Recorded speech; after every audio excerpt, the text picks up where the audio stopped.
मेहर सईदपुर शाख जे काठी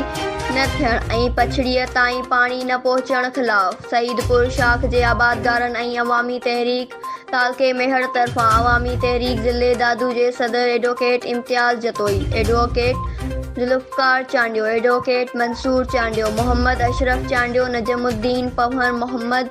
उमर पंवर, अब्दुल अलीम चांडियो, मौला बख्श पंवर, मोहम्मद हसन ब्रोही, हाफिज़ मीर हसन ब्रोही, अब्दुल वाहिद पंवर, रसूल बख्श चन्नो, वहीद चांडियो, मजीद चन्नो, शाहन सोलंगी, सिकंदर पंवर, नूरुल्ला ब्रोही, सैयद निसार शाह, न्याज सोलंगी, कासिम चन्नो, कादन चांडियो, अब्बास बुघियो, मीर हमज़ो छुटो, गुलाम मुस्तफ़ा रुस्तमानी, गुलाम नबी अलखानी, शौकत चांडियो, प्यार अली बुघियो ऐं ॿियनि जी अॻवानी में एहतजाजी मुज़ाहिरो करे सैयदपुर शाख जी काठी करायो या इस्तीफ़ा ॾियो, सैयदपुर शाख जी पुछड़ीअ ताईं पाणी पहुचायो या इस्तीफ़ा ॾियो, पाणी नाहे छो भला, करबला करबला बनियूं सुकल, हिन छो भला, करबला करबला सैयदपुर शाख सुकल ही छो भला,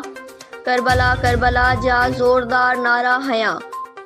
मौक़े ते अॻवाननि ख़िताब कंदे चयो त गुज़िरियल 10 सालनि खां सैयदपुर शाख जी काठी नाहे थी सघी। तक जो MPA अब्दुल अज़ीज़ जूणेजो ऐं आपाशी अमलो मिली भगत करे गुज़िरियल 10 सालनि खां सैयदपुर शाख जी काठी जा पैसा हड़प कंदा रहिया आहिनि। असां मुसलसल एहतजाज कंदा था रहूं पर केर बि असांजे ॾांहुं ॿुधण वारो नाहे। गुज़िरियल सालनि वांगुरु हिन साल बि सैयदपुर शाख जी काठी मथां खां मंज़ूर थी आई आहे, जंहिं सबबु असां आबादगार हिननि सां मिलियासीं त आपाशी अमलदारनि SDO ऐं दारोगी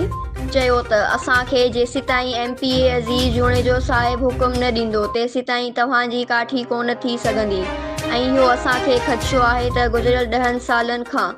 वांगुरु हिन साल बि MPA अज़ीज़ जूणेजो ऐं आपाशी अमलो मिली भगत करे कागज़ कारवाई जो पूराओ कंदे सैयदपुर शाख जी काठी जा पैसा हड़प करे छॾिन। हिननि चयो त सैयदपुर शाख हज़ारें एकड़ आबाद कंदड़ शाख हुई पर हाणे त असांजूं ज़मीनूं सैयदपुर शाख जी काठी न थियण सबबु केतिरनि ई सालनि खां ग़रीबाबाद थी बंजर बणिजी वियूं आहिनि। असां मिसकीननि हारियुनि जो गुज़ारो इन्हनि ज़मीनुनि ते आहे। जेकॾहिं हिन साल बि सैयदपुर शाख जी काठी न थी ऐं पुछड़ीअ ताईं पाणी न पहुतो त असां केॾांहुं वेंदासीं। तंहिं करे असांजी दाह जो दाद कंदे असांखे सैयदपुर शाख जी मुकमल काठी कराए ॾिनी वञे ऐं पुछड़ीअ जे ज़मीनुनि ताईं पाणी पहुचायो वञे।